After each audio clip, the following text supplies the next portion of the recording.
On paper, today's guest is a communications professional with 30 years of experience and a client list that reads like a who's who of Australian infrastructure and property.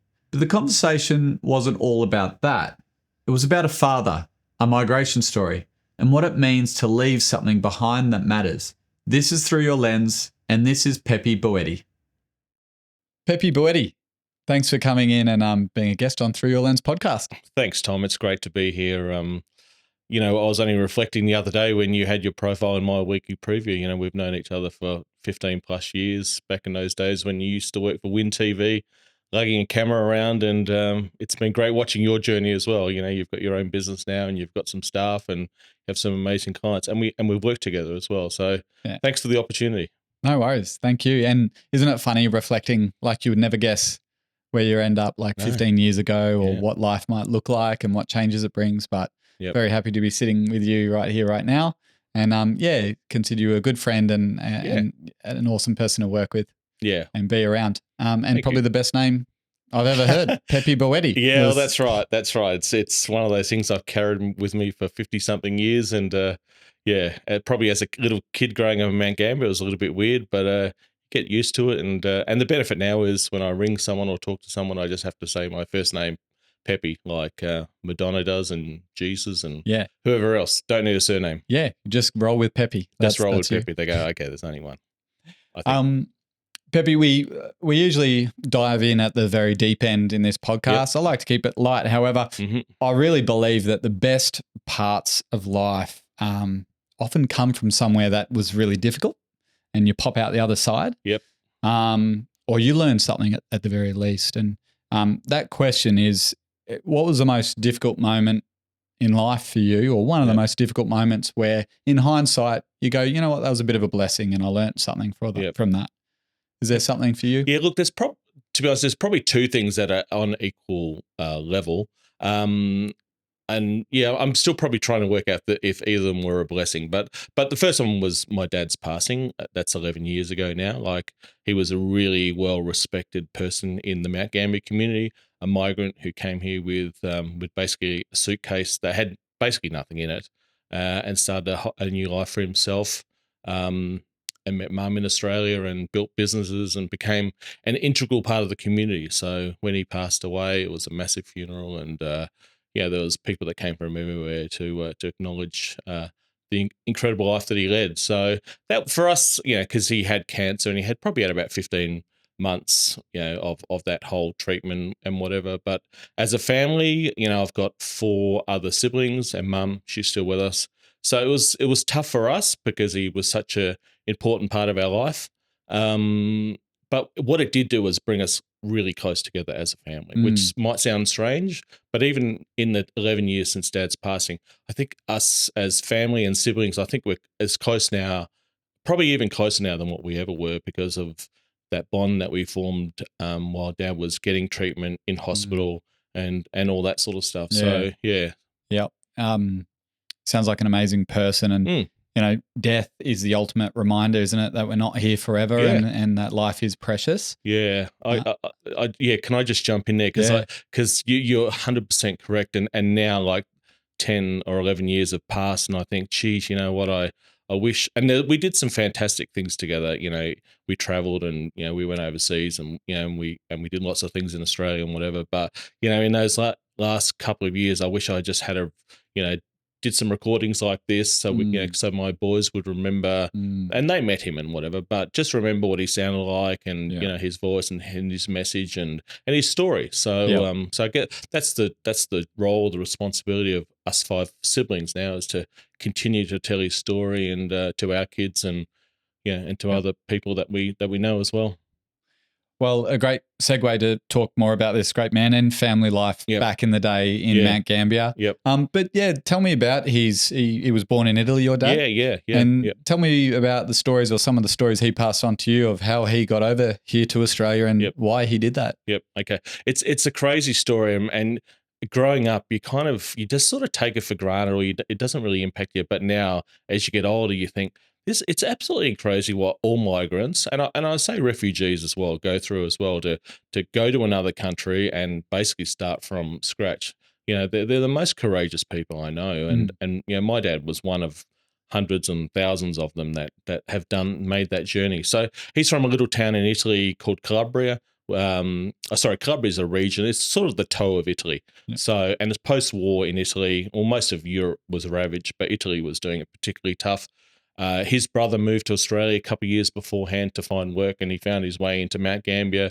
There's a massive tree industry down there, or a big tree industry down there. So he had a job cutting down trees and making money and sending it back. And then he eventually got my dad out, and then his sister. How old were they when they? I don't know about my uncle, but my dad was 22, I think, when he came to Australia. Yeah. So and his sister came out, and then his mum and dad came out. So basically, they had the whole family relocate to Mount Gambier, which is amazing. And it spins me out in those days, like there's not just a quick email to mum and dad going, yeah, come over, it's all good over here. No. Like I wonder what communication would have looked like and how long that takes, and family just not knowing really how they're going over there, and exactly how they're settling in, where we take for granted now. Yeah. And so how did he settle into Mount Gambier? And it wasn't easy because obviously he couldn't speak the language.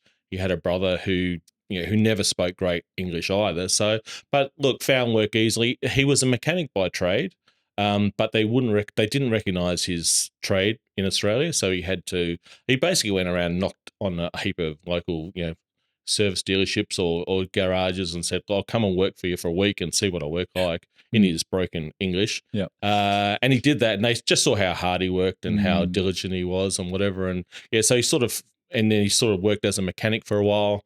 And then he married mum, had kids. He had 5. How did they meet? Okay, so mum also came from Italy, separate part of Italy.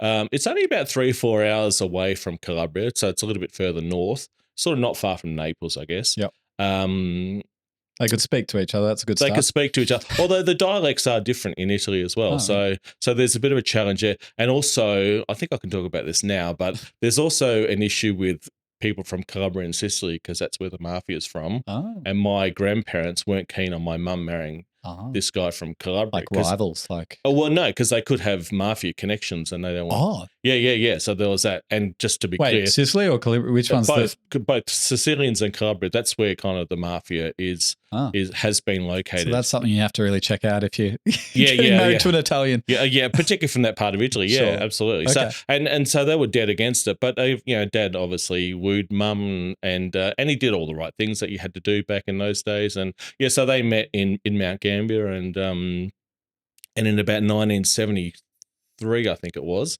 they were married, had 5 kids, and they were still living with my grandparents as well, which in a 3-bedroom house. Anyway, an opportunity came up to buy a caravan park in Mount Gambier. It was right in the middle of town, both sides of the street. And I still think about it today. It's a really courageous thing to do, because neither of them have pretty good English, but not great. Yeah. But Dad was fantastic at fixing things through his mechanical, and he was a real people person. Yeah. And my mum was also a doer as well. So they bought that caravan park and then basically built it in, and we still own the property today. We sold the lease back in 1989. But they built a really successful business from there, had a laundromat there as well. And then Dad bought some other properties and businesses and got involved in the community as well. Do you see a lot of yourself in your dad?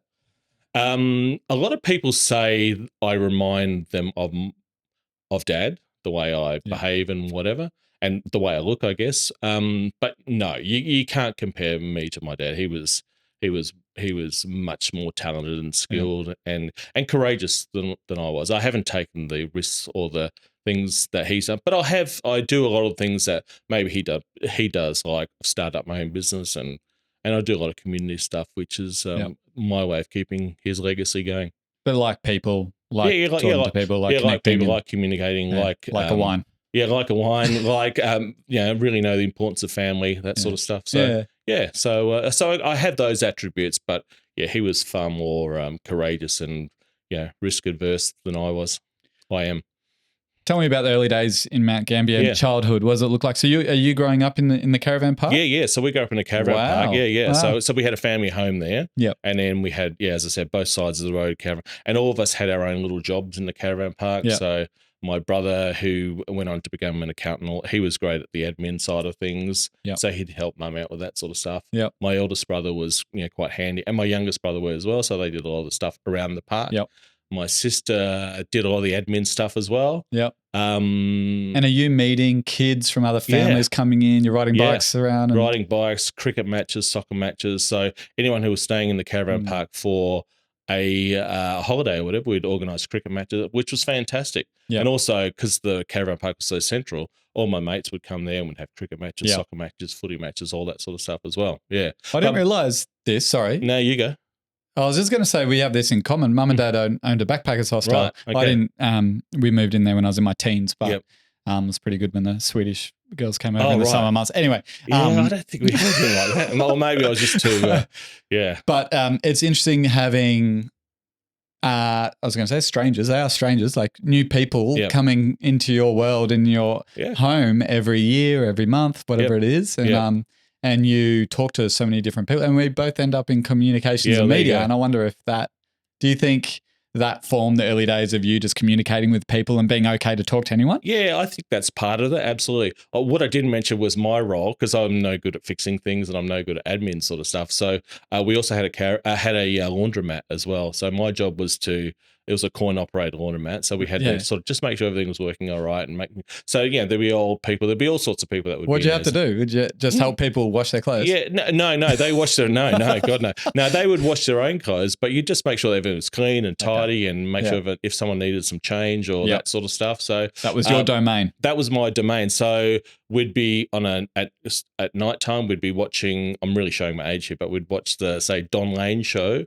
And in commercial breaks, my dad would say, Peppi, go and have a look in the, just to make sure everything was like, because, you get people who try and hit a machine to start it or damage stuff or whatever. So, that was kind of my job. But again, that was probably communicating with a whole range of different people. But at the time, I didn't know it, but it's probably laid some foundations for where I am today. Do you get paid for that, or just out of the goodness of your own heart, you ran the laundromat there? No. The in the Italian household, no one gets paid except for mum and dad. So it was all sweat labor. Us siblings are hoping for a return on investment on that pretty soon. Yeah, because the caravan park's for sale. But one of the highlights as a kid was, I think it was Sunday night. We had to all close the laundromat and then take all the money out. And then so we'd put it all on the dinner table, and all of us kids would have to count it and then put it in the little bags, and then take it to the bank the next day.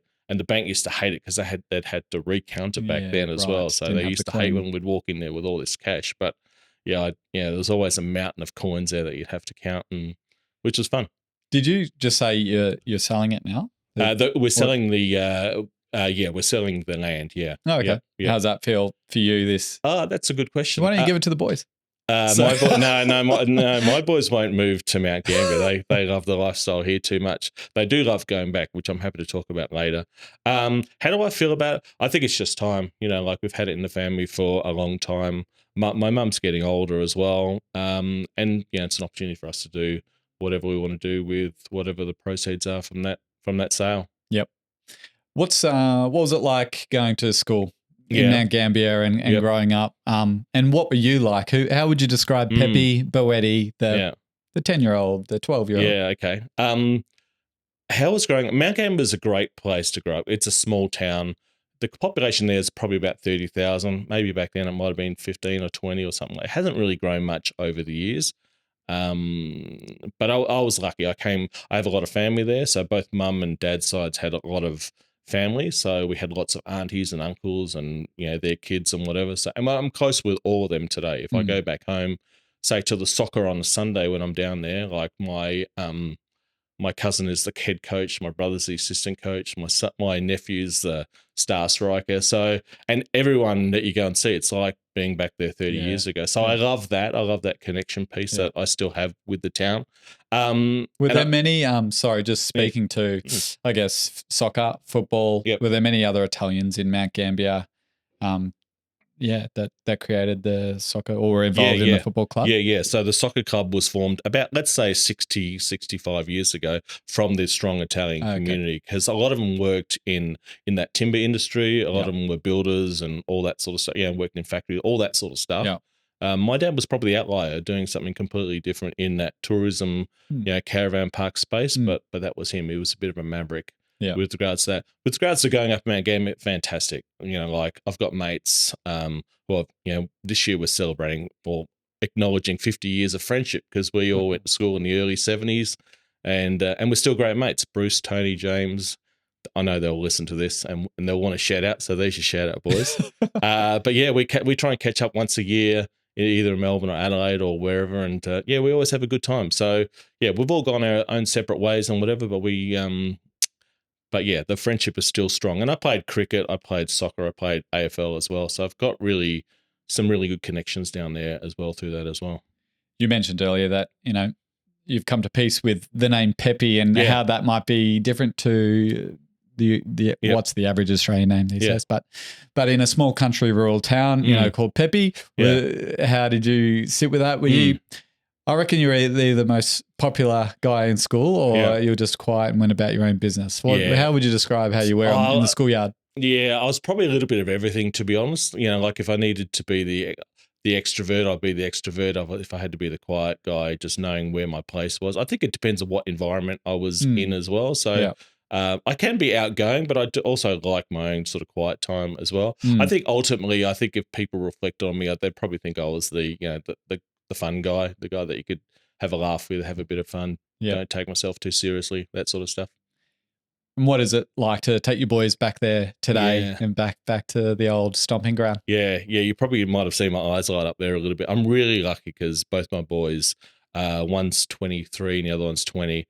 And we've been going back for years now. And when Dad was alive, we probably went back a little bit more. And when he wasn't well, we'd try and get back as much as we can as well. It's a long way to go. I don't know if you know, you've got to fly to Melbourne and it's a 4 or 5 hour drive to Mount Gambier. I've never been, but right, okay. I know where it is. List. I had a housemate who lived there. Oh, right, okay. Clarks, as a Clark, shout out to the Clarks. Yeah, shout out to the Clarkies. there's a couple of Clarks in Mount Gambier. Yeah. So I forgot where. Sorry. You take the boys back there. You show them around. And they've always loved going back. Because we have such a big family down there, and they used to play a lot of soccer growing up. So whenever we'd go back, we'd go and train they'd go and train with the soccer team, and they'd play with all the kids, and then there'd be aunties and uncles and cousins and they'd be giving them all this food and money and all this sort of, and they're thinking, how was this joint? How was this? And they can do anything they like. It's probably like when you go back home as well. You feel the warmth, don't you? I mean, Sunshine Coast is an amazing community, but I feel like Sunshine Coast is made up of communities of different areas, and it's a bit more spread out and larger. Yeah. But what's the population of Mount Gambier? Right now it's about 30, I think. 30,000. So it's not big. Maffra is like 4,000 when I grew up. It might be bigger than that now, but everyone knows each other, and you feel this.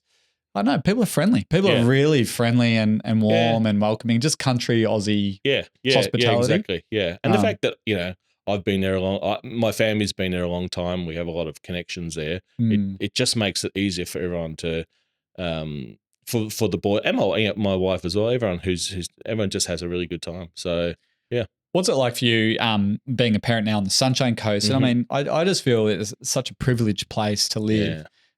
Your boys aren't sweating away in a coin laundry. No. Do you they're not. Feel like, geez, you guys have got it easy? Or are you just like, this is, I'm grateful that I got this for them now? Yeah. Look, it's a bit of everything, to be honest, but absolutely they both love the Sunshine Coast.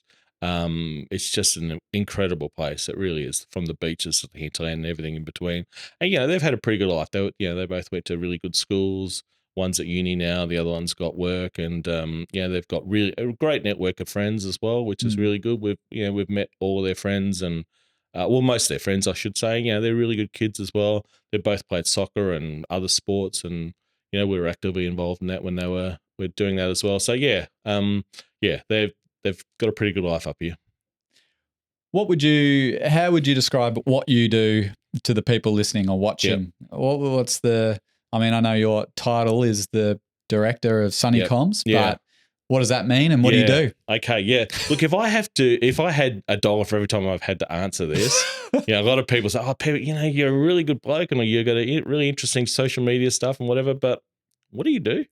It does need some explaining sometimes. So basically I'm in the communication space. So we do, our business basically does everything from like media engagement, getting stories out there about new businesses or clients or that sort of stuff. through to social media content creation, which is really important, and it's probably the biggest part of our business at the moment. So producing content for social media sites, through to government relations, issues, crisis management, event management, that sort of stuff. Yep. Yeah, and that's what I studied at uni. I studied comms and marketing 1,000 years ago. Yeah. Was it how quickly did that come to you after school? Like, did you always know what you wanted to do, or how did it come into your life? No, I didn't always know what I wanted to do. I think there was always sort of a hope or expectation from my dad that I would take over the caravan park, because I probably had that personality that he has. Yeah. But I don't have the other skills that he had. And look, a caravan park is really tough to run because, as you know from your parents, it's 7 days a week. It's 8 o'clock in the morning. 24/7. Yeah, it's 24. Yeah, and back in those days, there was no internet or mobiles or anything like that. So everything was done really. Did your dad have like a sign-in book, like pen and paper? Yeah. My dad was still doing that like not long ago. Yeah, I'm like, Dad, there's computers that can do this now. Yeah. Well, we used to have, when people used to have, can't remember what it's called. The paper that sort of ink where you write and it creates a copy. Yeah. Dad had the yellow and the white paper. Yeah, all that sort of stuff. So, and my mum, she raised 5 kids, but she also used to like work in the laundromat, look after people when they came in, and also clean the caravans every day as well. So, and we had a shower and toilet block as well. So she would do that every day as well. And I looked at that and thought, I don't think that's the life for me. I want more balance in my life. Yep. Any siblings? Were you like, I think my brother can do that one? Or? No, well, there was only, my sister didn't really want to do it, and then I had a younger brother, but he was probably a little bit too young at the time. I reckon if he was a little bit younger now, he'd probably look at it, but he's in his 50s now as well, so he's probably thinking about, he can see the light at the end of the tunnel, I think. So anyway, so after school, I actually worked, which is ironic that I worked in a hardware store because I can't fix anything, but I worked in the hardware store for 2 or 3 years. And then a really good mate of mine, he started a degree at Deakin University, which is only a couple out in Warrnambool. It's only a couple of hours away, in comms and marketing and that sort of stuff. And he said, "You've got to come and do this. You'll love it." And he was right. Yeah. So I joined him a year after, and did the 3-year degree, and the rest is history. That's another thing we got in common. I got into comms at Deakin. Oh, did you really? I never went, but I deferred for a year and never went. But okay. Yeah, I went. There you go. Yeah. And so did you fall in love with it straight away? You're like, I love this industry. Yeah. I struggled initially, and I still remember, getting one of my papers back from my tutor or lecturer, I can't remember, and it just had all this red writing on there, fixing grammar and spelling and all that sort of stuff. And I think at the time they had like English, like tutors who could help you. Yeah. Go and see the tutor, which is what I did. And I was about to give it away, and I thought, no, I better go and see the tutor, because if I knew if that wasn't going to work, I was either going to have to go back to Mount Gambier to work in the hardware store, or work with Dad, and I didn't want to do either of those two things at the caravan park. So I went and saw the tutor, and I just kept going. And she said to me, "You don't have to keep coming anymore. You've nailed. You got this." Because English came quite easily to good and stuff. Easily for me at school. It was one of my better subjects. So, but I just kept going just to make sure I got it right, and I didn't look back after that. What career opportunities were around back then? I've seen newspaper and TV, but the main traditional senses of communications, is that the route you're going to go in? No, I wasn't going to go into journalism. I was more looking at either corporate PR or consulting, or in not-for-profit, that sort of stuff. So so my first job was with the Anti-Cancer Foundation in South Australia, working in marketing and fundraising, that sort of stuff, which I really enjoyed. But I don't know if you've been to Adelaide. Back then, it's a nice place, but there wasn't a lot happening, and we felt it was time for a change. So we were only recently married. We thought about moving to Melbourne, too cold, Sydney, too busy. And one of my wife's bridesmaids moved to Brisbane. She said, "You've got to come up here. Things are going gangbusters. You'll find work easily. And it's just the land of opportunity." And that was back in 1996. So it's 30 years this year that we've been living in Queensland, and haven't looked back. You moved then to the Sunshine Coast in 2001, and you haven't looked back. And what is it about the Sunshine Coast that you love? And you're so embedded in the community here now. You're part of the Marucci Chamber, the Italian Chamber. Yeah, I was a member of the Italian Chamber of Commerce in Brisbane. Yeah. Oh, okay. In Brisbane, they kick you out, or? Maybe. I'm happy to talk about that. It wasn't the best experience I've ever had. Okay, Yeah. sorry. Yeah. I didn't know that. No, that's all right. I'm happy to talk. Yeah. And the Migrant Work Ready program. Am I missing any other? Multicultural Advisory Group and the Migrant Work Ready. But the new burgeoning one is a group we've just started called Coastal Italianos. So it's a group of 30 or 40 local Italians. How do you get in?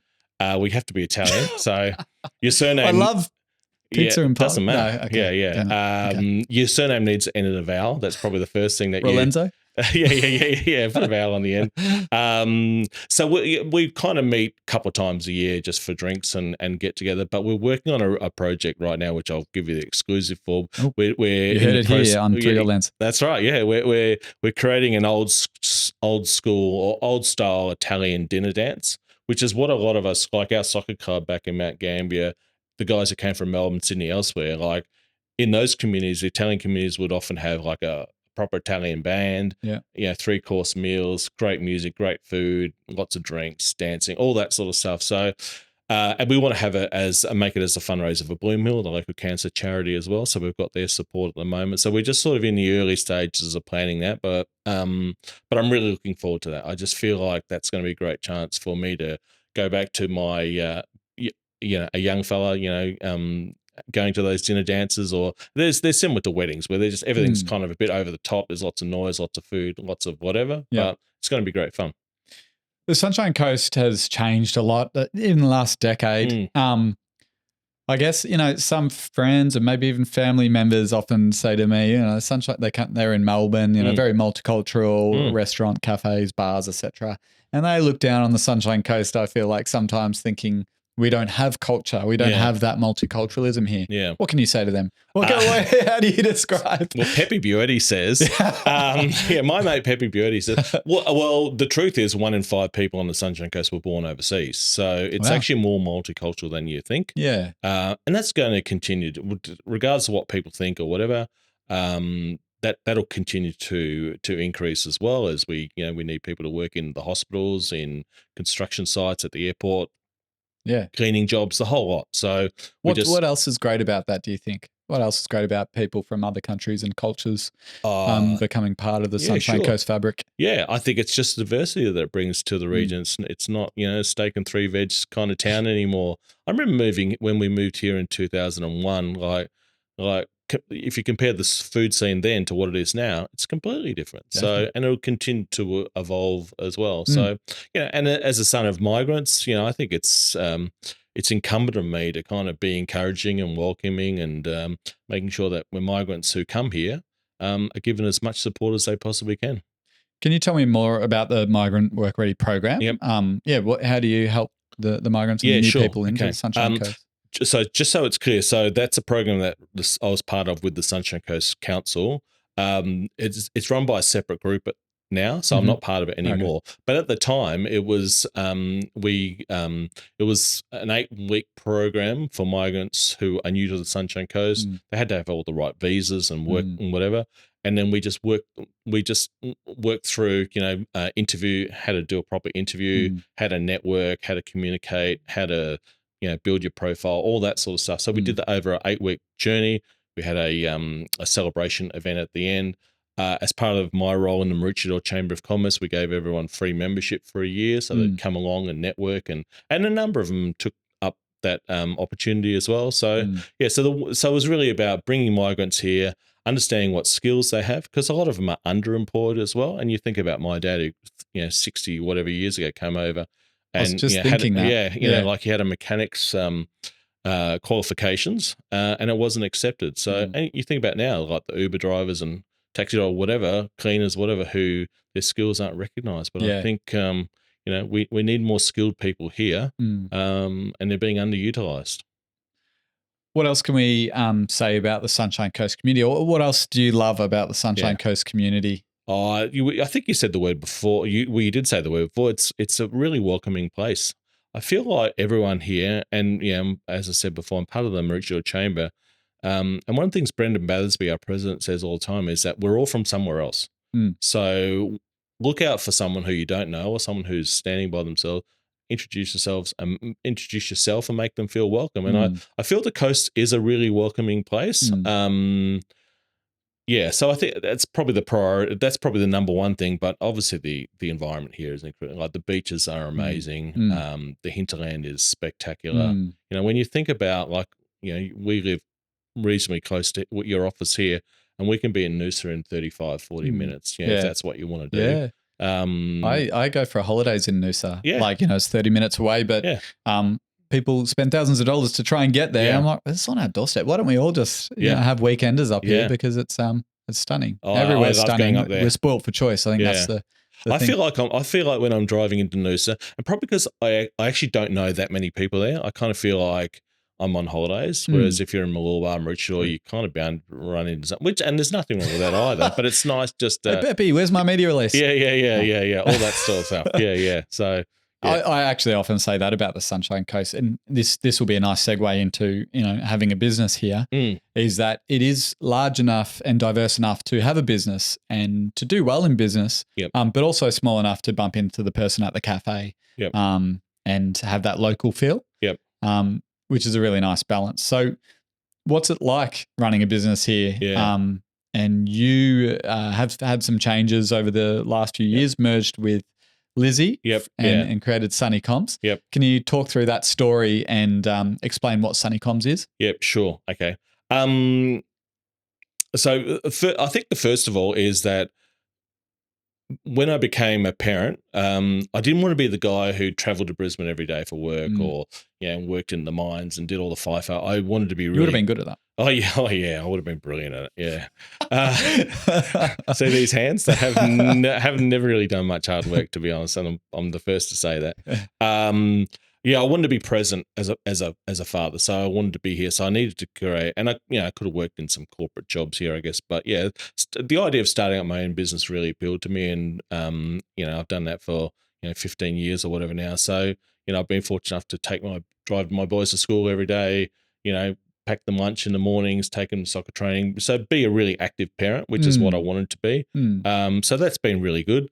So your question about just double clicking on that one for a second. Like I'm at the early stages of parenthood. I've got a 2-year-old and a 5-year-old, and I run my own business, and it is very much a lifestyle based business in that I want to have time to do those things as well. Yeah. I don't immediately see it. Like, I love it. It's great to be able to drop my kids off at school and have that time with them. But what are the long-term benefits and byproducts of that, do you think, of just being there with your kids? Yeah. That's a really good question, because often you don't think that you're having an impact on them, but then you see their behaviors and you get the reinforcement from other parents who say, Archie was at our place today and he was hilarious, or he was good fun, or Oscar came over. Like, I told him those jokes. Yeah. Or Oscar came over and he cleaned up after himself, or he was really polite, or whatever. And you kind of so it's it's kind of it's that dripping tap theory that I like to talk about. Is that just even driving in the car, you're having conversations, or you might be just playing music and God, this song's from 1984 or whatever, and so it's a bit of it happens by osmosis sometimes. But it's just being there probably as well. Being there in the car and just being there. Yeah. And often, they say with boys and men that the best conversation you can have is side by side. So if you're in a car and you need to have a serious conversation about something, that's where it can happen. So less intimidating. It's less it's not face to face. It's whatever, the barriers drop a little bit. So it's I think just being present is really, and just being hopefully a good role model as well about how you treat people, and that sort of stuff. Hopefully that's reflected in them as well. I went off track there and lost myself. Sorry. So Sunny Comms. How did you and Lizzie meet? Yeah. And that's a good question. Yeah. Oh, yeah. Tell me that story. Okay. Well, this might surprise you, but I was actually a tutor at the university. Really? So it didn't surprise me at all. Oh, okay. Right. Okay.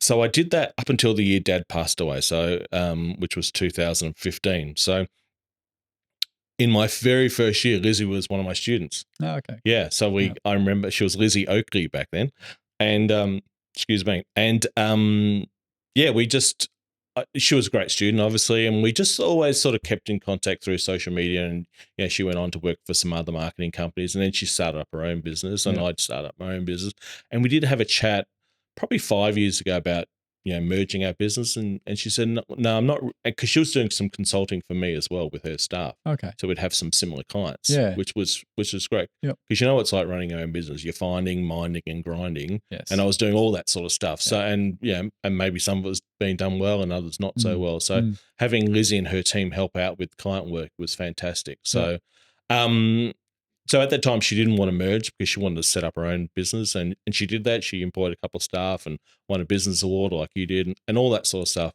And then we approached her about 3 years ago and said, "What do you reckon now?" And she just said, "Yep, the time's right, to merge." So so our business is part of a group called Sunny Advertising, which is a full service advertising agency, radio, press, TV, billboards, paid media as well.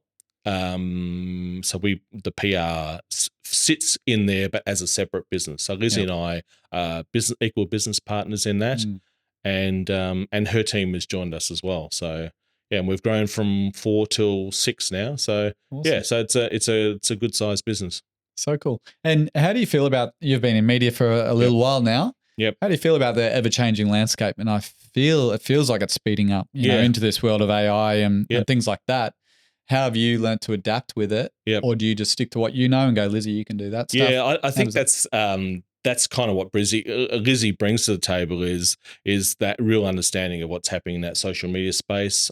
She knows it much better than I do. So, and I was about to say before, we're equal directors of the business, but she really runs the show. I'm being really honest about that. She's like our COO of the comms business. So she understands all the different clients we have, their different needs and whatever. So I'm probably more involved in BD and strategy, and I do some of the billable work, whereas she's kind of have more of an oversight of the whole business, which is really good. But to answer your question, look, the social media space is probably the content creation space is probably the biggest part of our business, the biggest growth part of our business.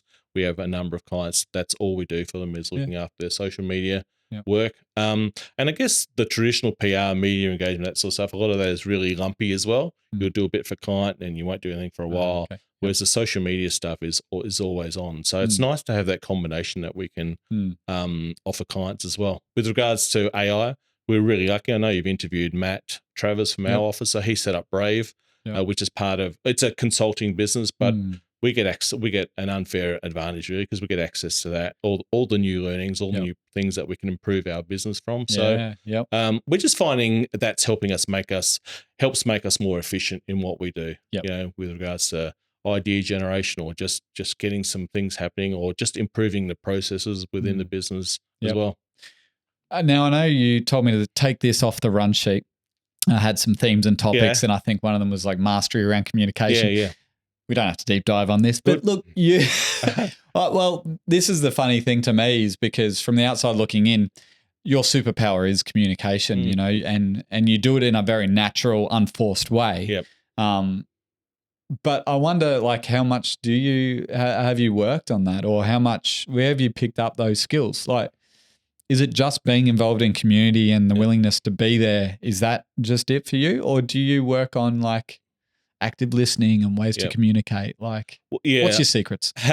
It's probably a little bit of from a different some categories. Some of it's genetic from my dad, obviously. Some of those things you've talked about. Italians are probably good talkers and communicators with their hands as well. Yeah. We tend to yell. We tend to yell a bit too much, which apparently is a problem. But anyway, a lot of that I learned at university as well. But I guess my superpower has been, if I do have one, is just my just social skills. I think like being able to read a room, having empathy, having understanding of how other people think, how other people are feeling.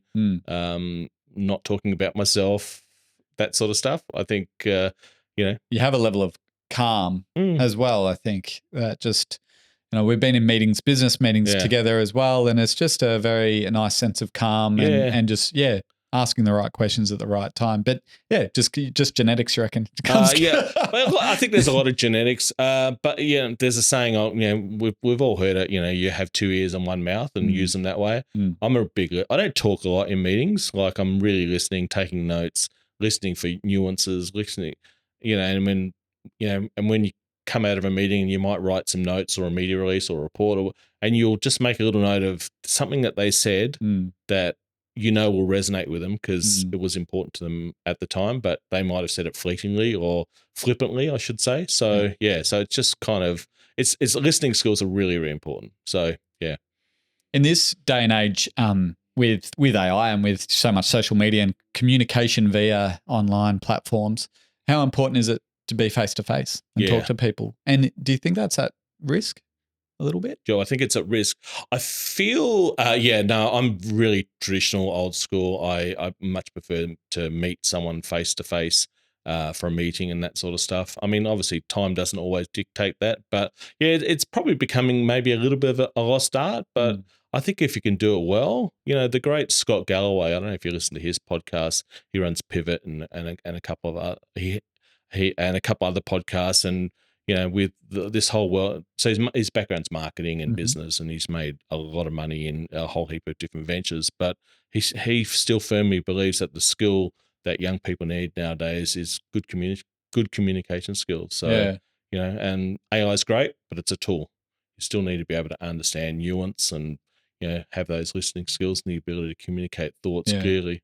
That will help you. Yeah, I'm still trying to work out. I run a production business, we do photography and video and we tell people's stories. I just still wonder where the threat is. And certain things I can see that, it makes sense that will just be wiped out. Like Matt Travers actually was communicating to me the other day, just sort of saying, hey, check this out. Look what this Google AI tool can do. And it could pretty much take a product photo and turn it into a professional product photo. Like take it with your iPhone and turns it into a professional. I'm like, wow, that just wipes out some product photographers pretty quickly. And I can just see, I don't know how you would ever fight against that. Like I just think that will be the answer for that. Sorry. I mean, it's a part of our business too, but some people specialize in that. But the thing that scares me, or I guess I really hope that it doesn't become a thing, is this and the people and, the technology could get there where it could be replaced.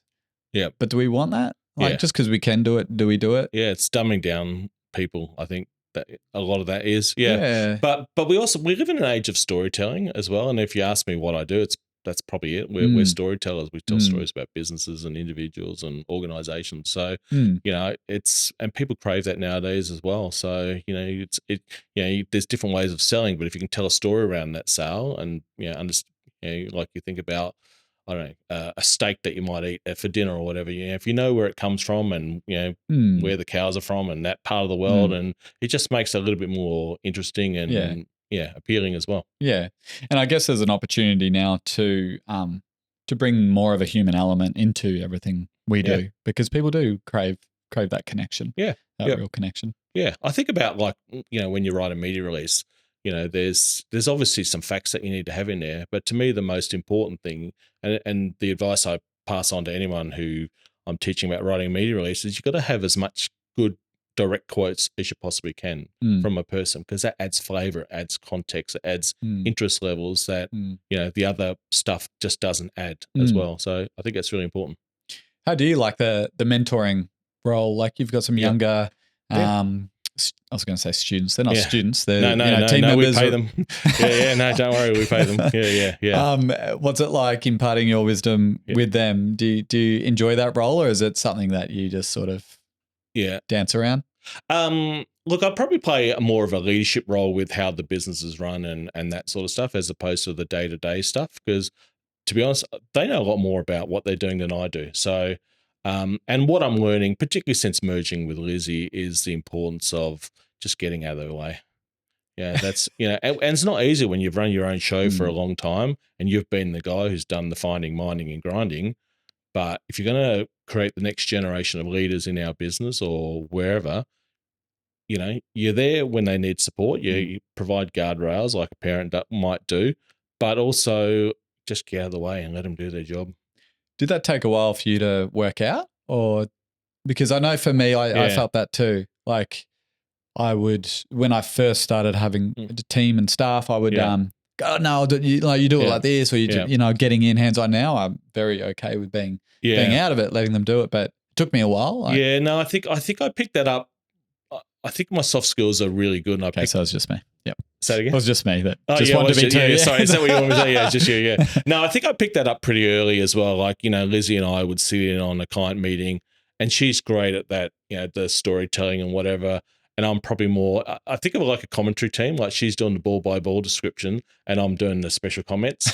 So I'm just listening to her and listening to them and thinking, okay, what have we missed here? What have we missed here? And then bang, I'll go, right, hey, don't forget this or whatever. And that works really well because I've been in meetings, and you would have as well, where you've got two people who just want to out-talk each other. Yes. And it just doesn't work. Yes. So especially you need in creative, someone always wants to just throw something in there. What about we do this? Yeah. Or dominate the conversation. Whereas I've learned that, that's Lizzie's really good at that. Just stand back and just let it flow. And I think it's worked really well. What's next for Sunny? Where do you see it going? Is it evolving? Are you going to put more team on? That's going to replace yourself with AI. Well, I hope to replace myself with somebody one day. Look, I'm definitely closer to the end of my working life than I am at the start. So, and Lizzie's a lot younger than I am. So, and it's great that she's in that position of being like in charge of the operations and the leadership of the business. So, with regards to putting on more staff, maybe one more, I'm not sure, but we certainly want to bring in more clients. We also want to, and maybe it's the same with you, but it's also bringing in the right clients as well. As I've gotten older, you realize that not every client is for you. And if you don't get a job, don't take it personally. Do you say no to clients? Yeah, we do. Yeah, we do. Absolutely.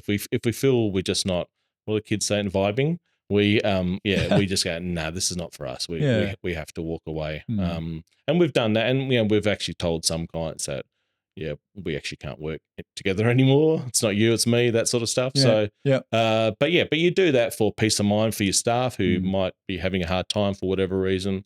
You try and work through those things, but at the end of the day, managing client expectations is a big part of what I do. Yep. Do you, you're sort of speaking to, like, have you ever found yourself in a people pleasing zone, or have you always been able to say no? You're always no. I think I'm a people pleaser by nature. Yeah. Yep. So is that hard for you then to say no to people? Yeah. And I probably don't like. I mean, I do like. I don't really like conflict either. So I'd rather try and do that as as subtly as I possibly can as well. But at the end of the day, it's about protecting my staff and my team and making sure that we've got the right culture. What's the old saying? Culture eats strategy for breakfast every day. So I just feel like if you've got the right culture, which we've worked, Liz and I work really hard within our team to have a culture within a culture. I think it works pretty well. We've had people that have approached us to come and work for us because they see what we do from our socials or who we are as people. Or Lizzie's heavily involved in the Women's Business Network. I'm heavily involved in the chamber. So we've got some great connections in the community. I think that resonates with a lot of people as well. What's the best part about your job? What's the part that lights you up the most? About working in comms, it's definitely the storytelling element to it. I love telling people stories. I love being part of that process now. But it's the diversity, like diversity of clients. You think about our clients, it ranges from, Destiny Rescue, who help, rescue kids from trafficking overseas, which is horrific, through to, some local builders, through to, big cart track, through to tree climb, who have so all different types of industry. So I love the fact that we can work with a whole different industry, and the work we do with them varies as well, from the PR stuff right through to putting on an event or the social media content. And we'll give the Marucci Chamber a big shout out because, I mean, you've done an amazing job there along with Brendan Bathersby with the size of it and the amount of people that show up to every, meeting you put on. What's that down to? How do you create a community that is that engaged and involved? Yeah, I put a post up recently about that because we had Janine Ellis come and speak to our members. We had to the whole Sunshine Coast community. So we had 400 people there, which is incredible. But it's interesting to reflect when I joined 10 years ago, and I'm a small cog in a big wheel here. I'm not taking credit for where we are now. I've just been part of that process and done my bit where I can. But back back in 2016, we had a lot of debt, ATO debt. We had no sponsors, very few members, and essentially our main role for the year was putting on the Sunshine Coast Business Awards. And so we got to a point where we said, no, we're not doing the awards anymore. And we did a really good strategy session with a guy called Alan Scott from Osmosis, and we just talked about who we were, who we wanted to represent, what our brand stood for, who our clients were, and we realized that we needed to undertake more member events, more advocacy, and that kind of was the beginning of the transformation of our chamber. Min Swan and her team came on board as our event admin team, which has been brilliant, because back in the early days we'd all have to try and find sponsors and try and do all that, whereas her team really looks after that. We have subcommittees and things like that, but Brendan's been a really important part of that. It pains me to say that, because we kind of like to niggle each other, but he's been amazing. He's been there longer than I have.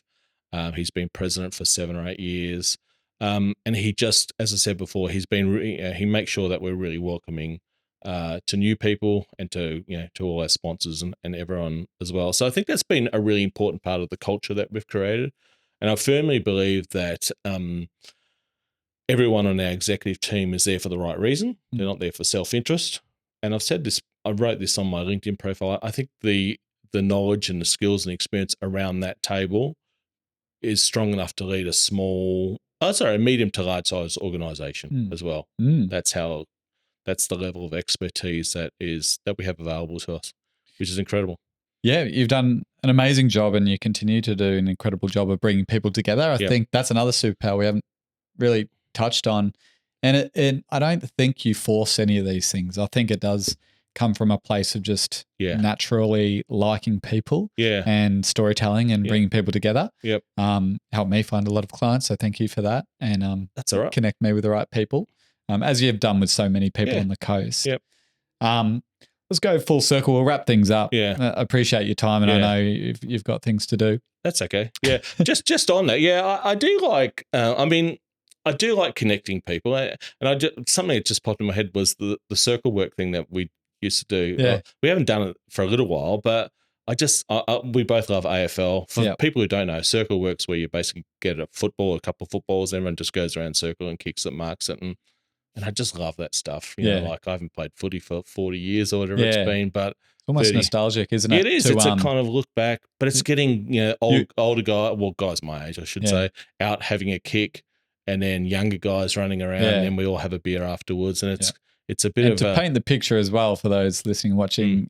Peppi gets people to bring their old footy jumpers as well to wear. Yeah, that's right. You've got the classic photos. You got to bring your old, and I can't believe I still fit into mine. That's wool for you, I guess, because it stretches. But So it's just about having fun, really. But and if you can do it while you're kicking a footy or going for a walk or whatever, that's a really good thing as well. It's a good feeling too, isn't it, when you bring people together and you see them go off and do their own thing, and then that ripple effect that takes. I think, from a selfish point of view, you go, that was cool. Oh, yeah, no, I love when I see people that I've connected and they're doing work together, or over the years, how do I say this? I've helped people find work and whatever, or work experience or jobs, and we sponsor a bursary at the university, so we've had a lot of those students come in with us and get paid work and that sort of stuff, and they've gone on to do their own thing as well. So I get a lot of I just love that. Yeah, it's really rewarding. What would you say your parenting style is now to your boys, and is it similar to your dad's, or is it your own personal style? No, it's different. I mean, and I look at it through this lens. My dad came from Italy post-war in poverty, basically. Like his mum would get grass and whatever, and they'd have to eat stuff like that. And we've been back to their family home in Italy, and there's nothing. It's a rubble now, but it never had a shower, never had a toilet. They'd have to go to the stream or do all that sort of stuff. And when you grow up in that environment, you're tough, and you feel like you've got to be tough with other people, and particularly your kids, because you want to set a standard and all that sort of stuff. And they're all old style traditional Italian values. So I've got some of those. Like the importance of family is really importance of food. You know, people when they come to our house, they know they're going to have a really good feed. And Are you the chef in your home?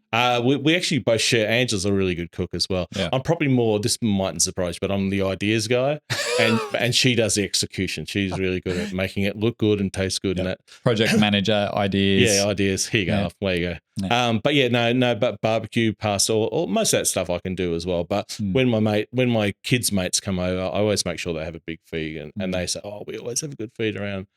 And that's the Italian way. Everything's done around food. It's around having a laugh and good times and that sort of stuff. But yeah, as a parent, there's absolute guardrails I have in place with my boys about their behaviour and how they speak to people and all that sort of stuff. But my dad was probably more hard edged. You've softened a little bit. Yeah. He'd probably say I'm too soft, but I guess the proof of eating is in the pudding, or whatever that saying is. Proof of the pudding is in the eating. Yeah. You got a big heart, that's for sure. And yeah, I don't know, soft isn't the right word. Yeah. Empathetic, keen to connect people, and passionate about our community. And they're all awesome things. I'm so lucky to know you, and we're also lucky to have you in our community. So thank you, Peppi, for moving to the Sunshine Coast all those years ago. Last question. Yep. Where are you at most peace? Where am I at peace?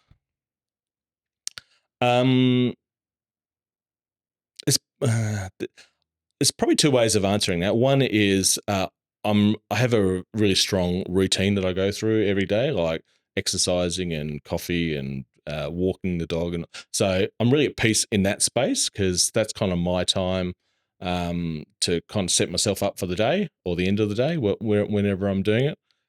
Anytime I'm at the beach, particularly in Noosa, I just feel like that national park, I could walk it. I never get sick of walking the national park. The beach is incredible, great restaurants. Finding a park's difficult, but and my favorite park has been taken now. So which one? I'll tell you after. I'll tell you. I can't tell you where it is secret because car park. Yeah, everyone. Yeah, it was secret, but it's been sort of cut in half, unfortunately. But so it's probably more in that space, somewhere near the water, around the beach. Yeah, and I've mentioned to you off air before, like I've just in the last year or so, I've started going to the Reset Sanctuary.